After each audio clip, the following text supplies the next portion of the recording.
Vedant's Wellness Center, where food become your medicine. Call 905-944-664. Hi hello నమస్తే, నేను మీ anchor Shiva. Welcome to iDream media. ఈరోజు మన ముందున్న గెస్ట్ ప్రోమో చూస్తే ఈ పాటికి అర్థమై ఉంటుంది. నా ముందున్న గెస్ట్ రాజు, D10 రాజు యాక్చువల్లీ నేమ్. నా కెరియర్ స్టార్టింగ్ అంటే అప్పట్లో ఫస్ట్ అంటే నన్ను నేను ప్రూవ్ చేసుకోవడం కోసం ఒక ఇంటర్వ్యూ చేశానంటే రాజుతో నేను చేయడం జరిగింది. దాని తర్వాత మధ్యలో మళ్ళీ ఒక ఇంటర్వ్యూ చేశాను. మళ్ళీ ఇప్పుడు ఇంకొక ఇంటర్వ్యూతో కనిపించట్లేదు, ఏమైంది రాజు, ఏం జరుగుతుంది, రాజు లైఫ్ ఎలా ఉంది అంటే మనం స్టార్టింగ్ మన ఇంటర్వ్యూ మనోడితో చేసాం కాబట్టి గుర్తొస్తుంటుంది కదా. అప్పుడప్పుడు ఎవరైనా అడుగుతుంటారు, నీ ఫస్ట్ ఇంటర్వ్యూ ఎవరితో ఉండరా అంటే పలానా D10 రాజుతో నా కెరీర్ ఎలా స్టార్ట్ అయ్యింది, యాంకరింగ్ అది ఇది అని చెప్పుకుంటున్నప్పుడు అది గుర్తొస్తుంది కదా. సడన్గా రాజు ఏం చేస్తున్నాడు ఏంటంటే ఏమైంది ఏంటి లైఫ్ గురించి తెలుసుకుందామని ఇంటర్వ్యూకి పిలవడం జరిగింది. రాజుతో మాట్లాడి తన ప్రజెంట్ లైఫ్ ఎలా నడుస్తుంది ఏంటని తెలుసుకునే ప్రయత్నం అయితే చేద్దాం. హాయ్ రాజు. ఆయన నమస్కారం. నమస్తే. ఇలాగే చెప్పాం మనం ఫస్ట్ స్టార్టింగ్. గుర్తుందండి కదా? గుర్తుందండి.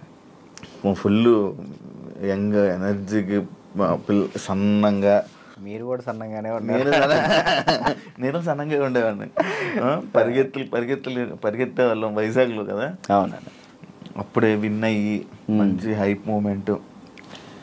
అప్పటికి ఇప్పటికి నీకు చేంజ్ ఏం చూసావు రాజు? నాలోనా మీలోనా? మొత్తం నీ కెరియర్లో, నీ కెరియర్లో కానీ అప్పటికి ఇప్పటికి చేంజెస్ ఏం చూసావు? అంటే అప్పుడు ఫుల్ D10 రాజు అనగానే ఫుల్ సెలబ్రిటీ హోదా, అప్పుడే వచ్చావు, విన్ అయ్యావు, జనాలందరి మీద పడి ఇలా చేసావు. ఇప్పుడు జనాలు అంటే ఏం చేంజెస్ చూసావు జనాల్లో కదన్నా నేను చూసింది, జనాల్లో యాస్టీస్ అలాగే ఉంది. మన చుట్టూ తిరిగే కొంతమంది ఉంటారు కదా, వాళ్ళలో చేంజ్ చూసాను నేను. చేంజ్ చూసాను చాలా. అంటే ఫేమ్ ఉన్నప్పుడు ఒకలాగా, లేనప్పుడు ఒకలాగా బిహేవ్ చేసేవాళ్ళని. అంటే మనం అప్పుడు చిన్నపిల్లలం కాబట్టి మనకు అంతకు తెలీదు, ఎవరు కలిసినా కానీ మనోళ్ళే అనుకునే. బట్ వన్స్ మనం దాటిన తర్వాత మన అనుకునే వాళ్ళు మనతో లేరు. అంటే కష్టం వచ్చినప్పుడు ముందున్నోడే మన ఫ్రెండ్ అంటారు, అలాంటి వాళ్ళు లేకుండా అయిపోయారు. సో అది తెలుసుకున్నా, ఓకే ఏదైనా కానీ మనం స్టాండర్డ్గా ఉన్నప్పుడే గట్టిగా నిలబడాలి. డబ్బు ఉంటేనే ఏదైనా అవుతుంది, డబ్బు లేకపోతే మనిషిని కాదు కదా, ఎవరిని లెక్క చేయరని అర్థమైంది. అంటే నీ అనుకున్న వాళ్ళే నీతో లేరు? నా అనుకునే వాళ్ళు నాతో లేరు. అంటే ఓన్లీ జస్ట్ బికాస్ ఫేమ్ లేదు? అంతే, ఫేమ్ లేదని. ఫేమ్తో వాళ్ళు ఫేమ్ వల్లే వచ్చారు, ఫేమ్ లేదని వెళ్ళిపోయారు, అంతే అంతే. మరి ఏమనుకున్నావు మరి ఈసారి నుంచి అలా నమ్మొద్దు అలా? అంటే ఇప్పుడు మనిషి ఎప్పుడు ఒక దగ్గరే ఉండిపోడు కదన్న. ఇప్పుడు నేను అనేది ఇప్పుడు ఉన్నాను, D10 తర్వాత ఒకటి వచ్చింది, సరే నేను అక్కడే ఉంటాను, ఇంక ఎదుగుతా కదా, టైం ఉంది, నా ఏజ్ ఉంది కాబట్టి ఇంకా చేయగలిగే శక్తి కూడా ఉంది కాబట్టి టైం తీసుకొని ఇప్పుడు తెలిసింది కాబట్టి ఇంకా జాగ్రత్త పడతాను ఎలా ఉండాలి ఏంటి అని. నార్మల్గా నీకు లైఫ్ ఇచ్చింది చిట్టి మాస్టర్ అంటారు, కానీ కొంతమంది అంటారు చైతన్య మాస్టరే రాజుకి లైఫ్ ఇచ్చారు, రాజు అసలు సెట్ అయ్యాడంటే చైతన్య మాస్టరే అని అంటారు. అసలు ఇంతకీ ఏది నిజం? యాక్చువల్లీ ఏంటంటే అన్న, ఇప్పుడు డాన్స్కి నేను అక్కడ దాకా వెళ్ళాలి, ఎక్కడో ఖమ్మం ఊరిలో ఉండేవాడిని హైదరాబాద్ దాకా తీసుకొచ్చిన పర్సన్ చైతన్య మాస్టర్. హైదరాబాద్ దాకా వచ్చి డీలో సెలెక్ట్ అవ్వాలి అంటే మాస్టర్ ఉండాలి, మాస్టర్ బట్టి మనం సెలెక్ట్ అవుతాం. అంత వాళ్ళ స్టూడెంట్స్ని కూడా వదిలేసి రాజువే కావాలనుకున్న చిట్టి మాస్టర్. ఓకే, ఇక్కడ ఏంటంటే రెండు కంపేర్ చేయాలనుకుంటే ఇద్దరు సమానమే.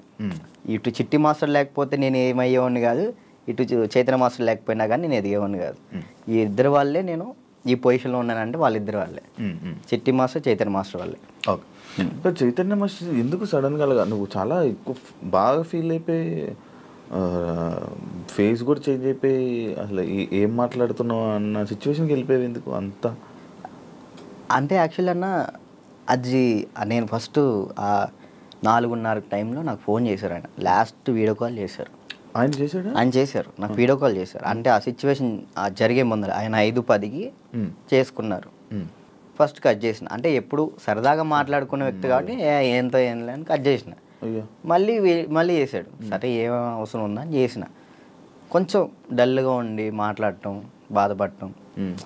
ఏమైంది మీకు, ఎందుకు అట్లా బాధపడుకుంటాం, రండి మన దగ్గర రండి, అందరం కలిసి ఉందాం, ఎంజాయ్ చేద్దాం అని చెప్పి నేను మాస్టర్ చెప్పిన. సరే జాగ్రత్తగా ఉండు, మంచిగా ఉండు అంటే, నేను ఏమైంది మీకు పిచ్చి పెట్టిందా అని చెప్పేసి నేను అలా మాట్లాడాను. సరే ఈ లోపల ఫోన్ కట్ చేసి ఆనానికి వెళ్ళి వచ్చే లోపల ఫోను ఇట్లా మాస్టర్ ఇట్లా చేసుకోండి. నాకు ఫ్రాంక్ చేయడానికైనా కొంచెం బుద్ధి ఉండాలిరా అని నేను అందరిని తిడతాను. నాకు అసలు అర్థం కావట్లే. 2-3 గంటలు వీడియో చూసేంతవరకు నాకు ఏం జరిగిందో వీడియో చూసిన తర్వాత అన్న వెళ్ళిపోయినా. నేను అక్కడికి వెళ్ళిన, అసలు అందరూ ఏడుస్తున్నారు. అసలు నా కళ్ళలోంచి నీళ్ళు రావట్లే. ఆయన పక్కనే మాస్టర్ని ఇలా పట్టుకున్నాను, అక్కడ తీసుకెళ్తున్నాం, అందరూ ఏడుస్తున్నారు. నాకు ఎలా ఉంది ఇప్పటికీ ఆయన బతికి ఉన్నారనే ఫీల్లోనే ఉన్నా నేను. అంటే ఇప్పుడు మాస్టర్ చనిపోయారు అనే ఫీల్ అయితే నాకు లేదు. ఏదో ఎవరినో బాడీని తీసుకెళ్ళి ఆడ పెట్టిను, ఈయన ఎక్కడో బ్యాంకాక్ సింగపూర్లోనో ఎక్కడో ఉండి అట్లా ఆ విధంగా చేసి ఉంటాడు అని నేను అనుకుంటున్నా. నా దృష్టిలో అయితే అదే ఉంది. ఇప్పటికీ ఆయన చనిపోయాడంటే నేను నమ్మలేను. ఇప్పటికీ స్టిల్ ఆ ఫీల్లో లేను నేను. ఆయన చనిపోయిన ఫీల్లో లేను. ఒక దగ్గర ఇప్పుడు ఎక్కడో యాక్సిడెంట్ అయింది, ఎవరు ఫోన్ చేస్తాం మనం? ఇంట్లో వాళ్ళు. నాకు మా ఇంట్లో వాళ్ళ నెంబర్ తెలీదు. 8187861143 ఆయన నెంబరే తెలుసు నాకు ఇప్పటికీ. మాస్టర్ నెంబరే ఆయనే, ఇంకా అన్నీ ఆయనే. అట్లా అయ్యేసరికి నేను మైండ్ స్ట్రక్. 1 year అసలు ఏం పని చేయలేకపోయినా, అసలు ఏం చేయలే. 1 year పాటు ఖాళీగా ఉన్నా. డ్యాన్స్లోనే ఆయన అంటే డి అయిపోయిన తర్వాత కూడా నీకు మంచి నిలబడిన వ్యక్తి ఆయనే ఇండస్ట్రీలోనే. ఆయన ఉన్నప్పుడు నా దగ్గరకు వచ్చేవాళ్ళు కూడా ఎవరు లేరు. అంటే ఏదైనా ఆయనే చూసుకుంటాడు. నా దాకా ఏ ప్రాబ్లం రానికుండా చూసుకునేవాడు. ఆయన వెళ్ళిపోయిన తర్వాత ప్రతి ఒక్కరికి మనం సునకలు అయిపోయాం. అయ్యో, అంటే మాస్టర్ మెయిన్ ఉండేవాడు. ఎవరైనా మనం తక్కువ చేసినా కానీ వెంటనే ఏంద్రా నువ్వు అని చెప్పేసి ముందు ఉండేవాళ్ళు. ఇప్పుడు ఆయనే లేదు కదా, ఇక నోరు లెగుస్తున్నాయి అంతే.